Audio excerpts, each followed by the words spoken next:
So good day everyone, I am 3G Claire C. Arroy, and today we're going to talk about problem solving and creativity. So in this module, challenge yourselves to attain the following learning outcomes. Explain the 4 criteria of creativity by Torrance, practice creative thinking, and apply problem solving skills. So, introduction, problem solving and creativity go hand in hand. You need to be creative in order to solve a problem. So, ingon dire nga, you need to use your mind, your creative sides, in order to come up different kinds of solutions to solve the problem. It is unfortunate that these are not adequately taught in the classroom. So, di jud sidya ingog kanang ginataught, but gina-practice sidya. Nga, like, ato na sidyang na marbag gigamit sidya as kanang part sa atong growth. While we are growing, kanang we come up different kinds solutions in different kinds of problems nga ma-face nato. So, here in our advanced organizer, as you see in the screen, no, we're going to talk about problem solving creativity. The first one is Torrance creativity framework. So the first one is fluency, the second one is flexibility, the third one is elaboration, and the fourth one is originality. But before that, atong ilailahon si Edward Paul Torrance. Known around the world as a father of creativity, for his nearly 60 years of research that became the framework for the field of gifted education. So, his research is used until now in the field of education. No? He was Professor Emeritus of Educational Psychology, invented the benchmark method for quantifying creativity, and arguably created the platform for all research of the subject since. Naman tanggayan ganina that his research is being used until now in this current era. Ang ijang work. Gigamit yapon siya sa field of education. So, the first one is fluency. Fluency refers to the production of great number of ideas or alternate solutions to a problem. Fluency implies understanding, not just remembering information that is learned. In order to solve a problem, no, ang fluency, nag-focus siya, wala siya nag-focus sa part sa pag-remember, but to understand the topic or the current problem, wala siya nag-focus sa pag-remember nga na, but to understand, no? Kay once nga usa ka problem, you understand the problem, maka-come up man kag bisag unsa nga solutions, bisag unsa nga answers. Kanang daghan kang daghan kang mahatag nga answers. So, here are the keywords of fluency. Compare, convert, count, define, describe, explain, identify, label, list, match, name, outline, paraphrase, predict, and summarize. So, here are application activities nga pwede sa ka ng examples, no? So, trace a picture and label the parts.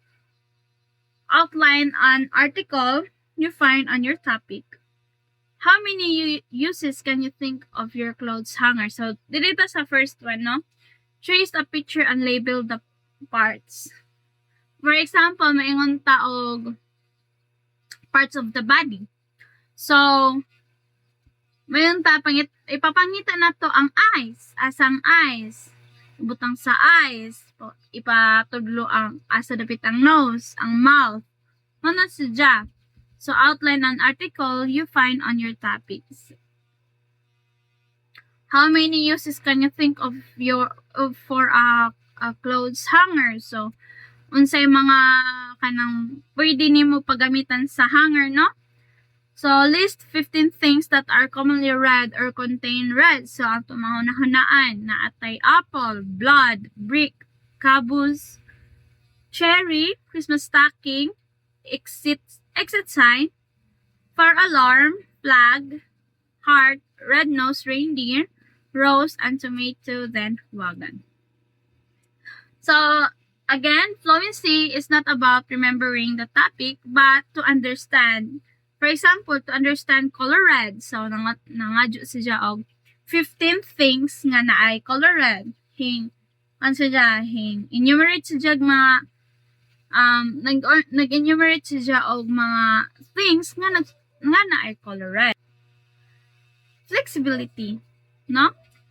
The definition is, it refers to the production of ideas that show a variety of possibilities or realms of thought. It involves the ability to see things from different points of view, to use many different approaches or strategies. No?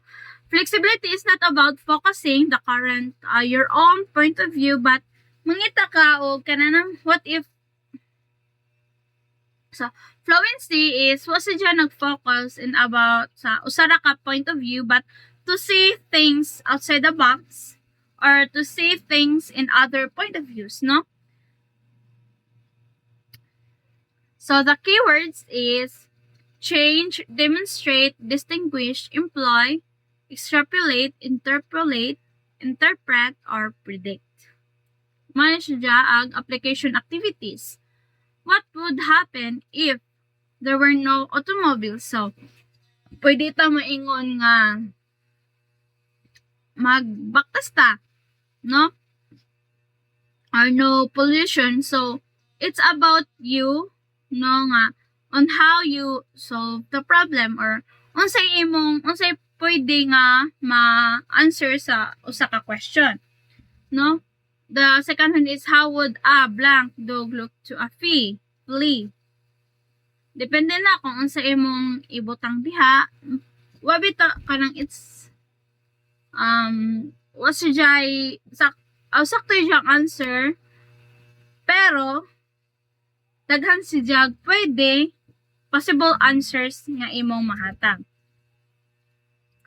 How is like Mara ingana. How would you feel if you were invisible for a day, no? Para nimo, if you are invisible for a day, unsa kaya pwede nimo mabuhat, unsa imong ma-feel ingana. And how would you group the ideas about red into categories? For example, no? Fruit, safety features, and vehicles. So, ganina ang color red is kanang random ra sa pagkabutang. And here is our conclusion. Kanina, in fluency, it's about kanang giving your examples sa color red nga, ay color red na ay kuan, exit signs, pwede nga na. While here in flexibility is to group those things nga na ay color red. Kung maingon ta og red fruit, kanang mga fruit nga color red, unsa kaha? Pwede apple, cherry, raspberry, and tomato. While in red safety features, matong exit signs, fire alarms, stop signs, tail lights. In red vehicles, no? Cabus, fire truck, tricycle, wagons. So, kamang nalatan sa kalayan sa fluency and flexibility, no? Again, fluency is what siya nag-focus sa pag-remember, but to understand the problem. No, kamang nalatan sa kalayan sa fluency and flexibility. So again, fluency, it's not about remembering, but to understand the problem. While ang flexibility is to see or to think outside the box, no? To have different kinds of solution nga pwede mahitabo mga possible answers. Mao na siya to look the other way, no? To have different kinds of point of views. Next one is elaboration. Elaboration is the process of enhancing ideas by providing more details. Elaboration is the process of plan interest, no? And understanding of the topic. So when we say elaboration is to have to enhance the idea, no? To explain the idea further. No? For example, the keywords are appraise, critique, determine, evaluate, grade, judge, measure, and select or list. So application activities is tell your neighbor about your last family trip using as many detail as possible. So, kung maingon tag elaboration again is to enhance the idea on how you explain or describe a thing or a current events. Bisag unsa pwedeng tao, no?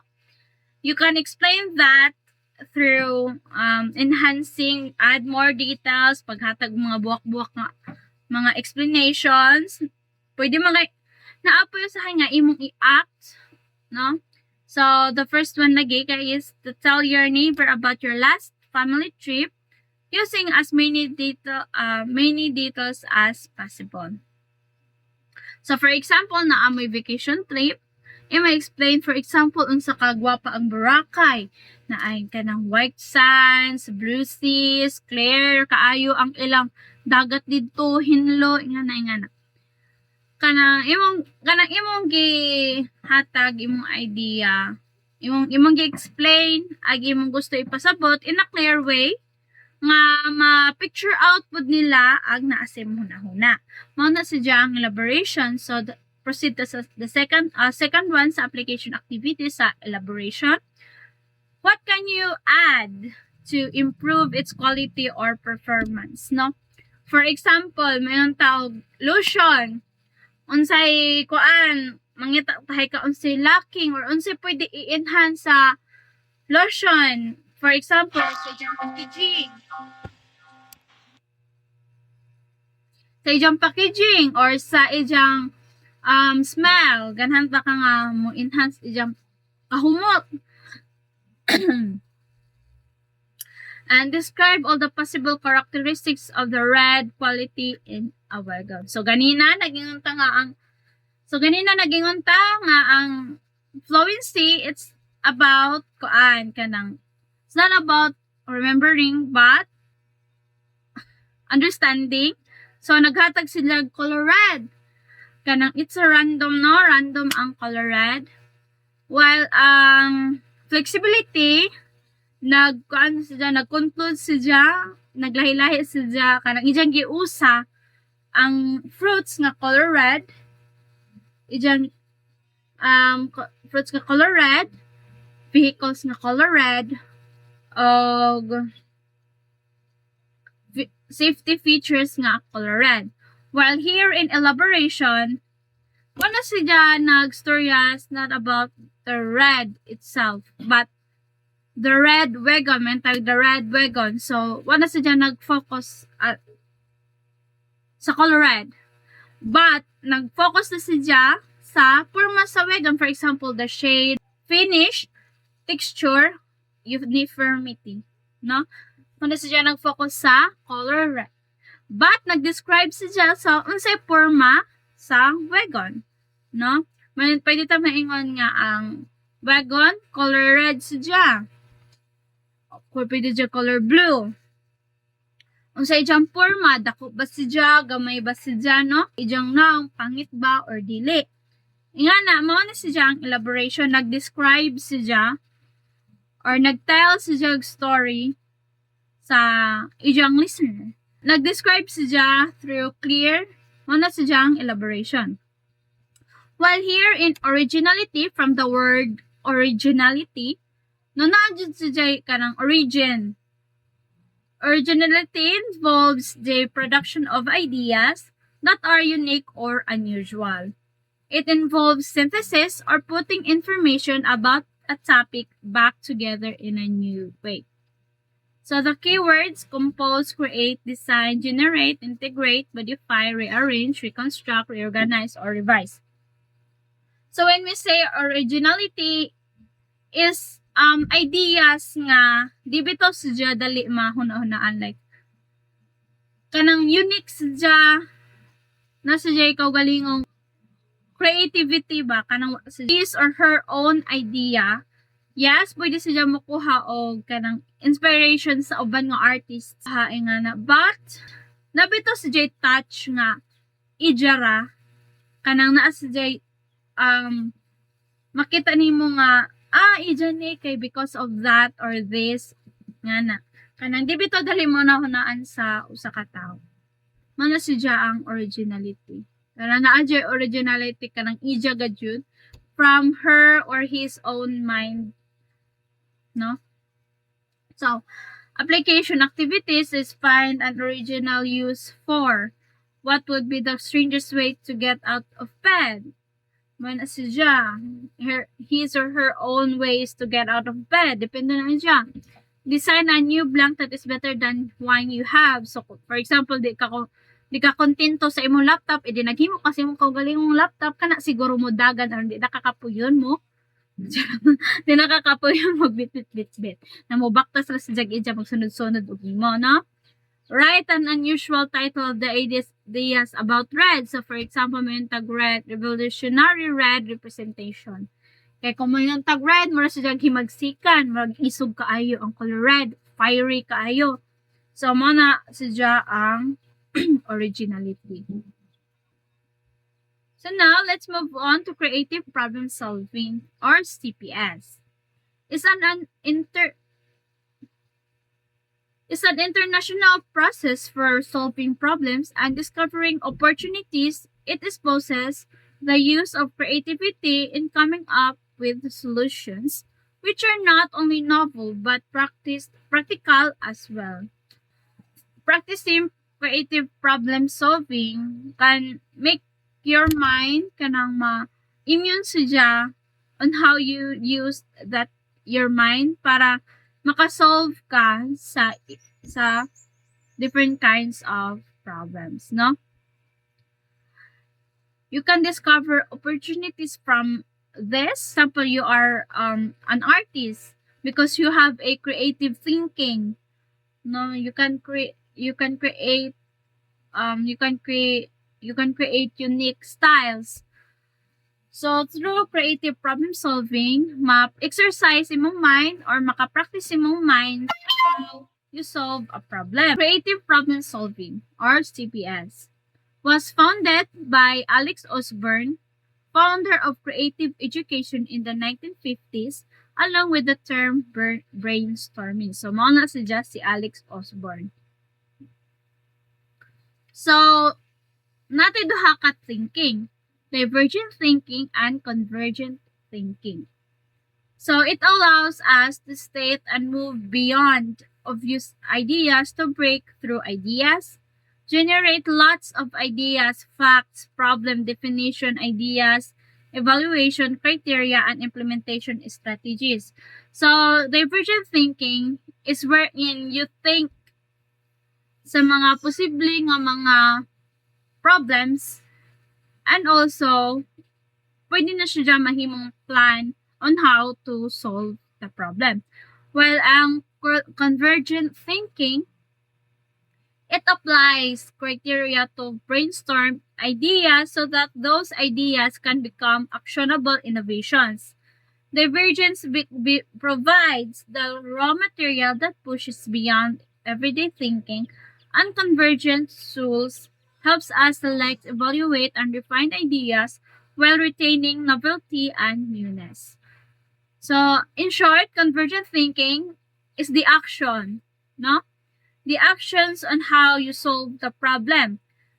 Again, divergent is the plan or paggamit nimo sa imong huna-huna on how you solve the problem or mga ideas nga pwede nimo ma-apply. So, ang convergent is the action or mga raw materials nga imong paggamiton para ma-solve ang problem. Stage 1 is mass finding. So, sensitize yourself or scan, research for issues, concerns, challenge, opportunities, and etc. that needed to be tackled. Kung may katag divergent techniques include wouldn't it be nice if and wouldn't it be awful if, brainstorming to identify desirable outcomes and obstacles to be overcome. So, here in mass finding is to find ang mga lapses nga pwede nimo i-solve or mga problems nga pwede lagi po nimo i-solve, mga challenges, no? So, in order na nimo makita, you need to scan or to have a research. So, here in divergent, nag-iyon sa jag, wouldn't it be nice o wouldn't it be awful if. Muna sa jag, answers nga kanang more blurry pa statement or a question nga makuha nimo, magamit nimo on how para makita nimo og unsay problema. Wouldn't it be nice if kana or kana ma-pair or something nga na.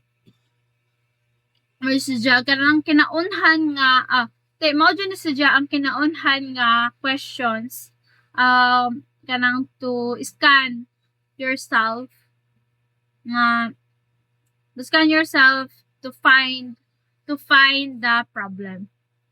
So, convergent techniques include the identification of hotspots or highlighting and express as a list of in what ways might. So, ganina, naging sa webne, now, wouldn't it be nice if nagamit na siya o gigamit siyang creative thinking nga question, gigamit siyang creative thinking on how or what is the problem sa ingana nga situation. In convergent thinking is nagkuan siya in what ways might nga ma-solve na nga problem. Mao na siya ang convergent techniques.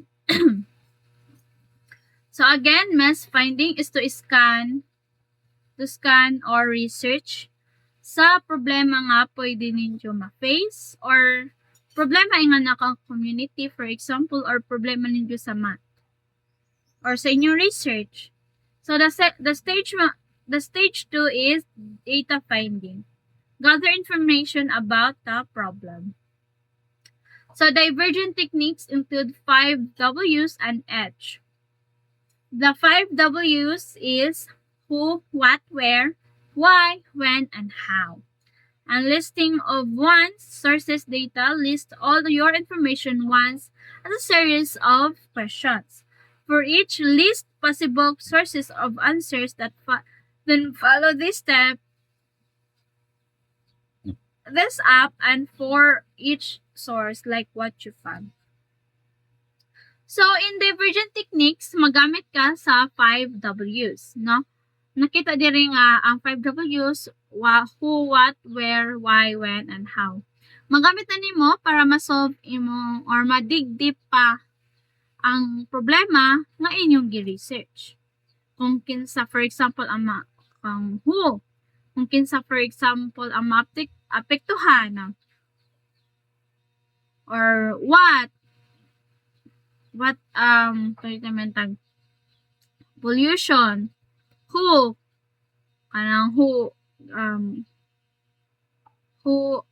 is affected, no?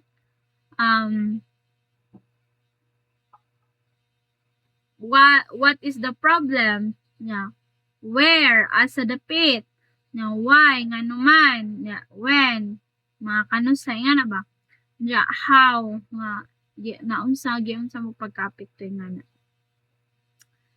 Diha makita or diha makita lagi inyong pangita nga mga sa problema ninyo, diha makita kung unsa ka grabe or kinsa ang mga involved or asa dapit ingana mas makuan through that dali ninyo mahunahunaan or dali nato ma-discover ang pinaka problem. So the convergent techniques is to include identifying hotspot or highlighting, mind mapping to sort and classify the information gathered, and also restating the problem in the light of your richer understanding to it. So, diha na inyong nag-gather nga data, the mind mapping to sort and classify the information. So, gi-highlight na dire ang pinaka-problem. So, in stage 3 is the problem finding. Convert a fuzzy statement of the problem into the broad statement more suitable for idea finding. So here in problem finding, stage 3, convert a fuzzy statement of problem into broad statement more suitable for each finding or idea finding. Divergent techniques include asking why and etc., the repeatable questions, and 5 W's and H. So ganina kamang nanata kung unsa tong 5 W's. So, katong mga nag-gather na data, ilang nag-brainstorm sila. So, here in convergent techniques include highlighting again, formulation of problem statements to meet the criteria. That they contain only one problem and no criteria, and selection of the most promising statements. So, kanina, blurry pa man to, kay ila pa man gipangita ang mga possible solutions. So, through atong 5 W's, tapang tabang 5 W's para maka-come up sila og more ba problem statement na siya. More ba kung kaana, kung research na mo na siya, di bali ang title. No? Kung kanang statement, di bali mo na siya ang ig-on or mao ang pinaka main idea sa problema or sa possible nga solution. So, idea finding, it's generate the idea as possible. So, divergence, using any of a very wide range of idea generating techniques. The general rules of classic brainstorming, such as differing judgment, are likely to underpin all of this. So, ganina na yung brainstorming, katong kang Alex Osborne, nagamit siya o ganitong word a term nga brainstorming nga wherein diri gisagol ang mga different kinds of ideas, mga ideas nga ipangsagol ma-solve kana nga problema. So in convergence can again involve hotspot in mind mapping, the combining of different ideas and the shortlisting of the most promising handful, perhaps with some thought for the more obvious evaluation but not over restrictively. So, so in idea finding, mga to ganin na ang divergence sa ilang mga ideas. Here in convergence is to brainstorm na jud sila kanang ilang mga na come up nga mga solutions or mga ideas. Magdiri na sila magpili kung unsa ang pinaka suitable or pinaka the best nga options para sa kani nga problem. Pinaka the best nga solution. Rather. So here in stage 5 is solution finding. Generate and select obvious evaluation or criteria using expansion, contraction cycle, and develop, which may include combining the short-listed ideas from idea finding as much as you can in the light of these criteria.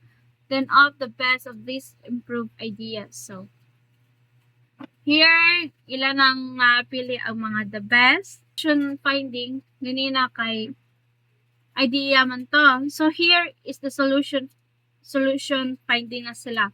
Akatong ilang mga napili ng mga ideas or mga statements na ilang gipanggamit, magkuha sila mga For example, using comparison table kung unsa jud ang pinaka the best nga solution inga na nga problem. So again, in stage 4 is to have brainstorm kung unsay pinaka the best or ilang mga come up nga mga solution. Here in solution finding is to magpili na gajud sa solution nga gamiton sa kani nga problema. So stage 6 is acceptance finding, no? How can be suggestions you have just selected them be made up to standard and put into practice? Show negativity and continue to apply deferred judgment. Problems are exposed to be solved, not to dishearten progress. Actions plans are better developed in small group 2 to 3 rather than in a large group. Unless you prepare for people, problems, and often worth developing several alternatives action plans. So, diri na makita ang kung kanang inyong napili nga problem, kanang solution, rather, kanang inyong napili nga solution is acceptable ba siya? If kanang suitable ba siya or kanang effective siya nga nga problem. Dire na makita if alage kung pwede ba siya or kanang work ba ag ilang mga idea sa kaning nga problem, no? So money siya it's either mo succeed sila or mag-research sila otro. Balik sila uno. Mauni siya ang acceptance finding. So, that's all for problem solving and creativity. So, balik ta in Torrance creativity framework. So, the first one is fluency. So, again, fluency is not about remembering the topic, but to understand, no, to come up different kinds or alternative solutions. The second one is flexibility. Flexibility is to kanang mo come up with solutions, different kinds of solutions. Mga posible, no, wa jud siya sakto. Here in flexibility, mag-come up tag possible solutions, no, wa siya ingon jud nga exact nga answer but mga posible ma-predict nga mga solutions or mga answers. While here in elaboration is to describe or to explain clearly sa imong mga listeners ang gusto nimo ipaabot. Here in originality is to have a creative thinking to come up different kinds of unique ideas nga dili siya dali makopy or mahuna-hunaan sa aban. So here sabot naman ta what is creative problem solving CPS. So again, thank you and that's all.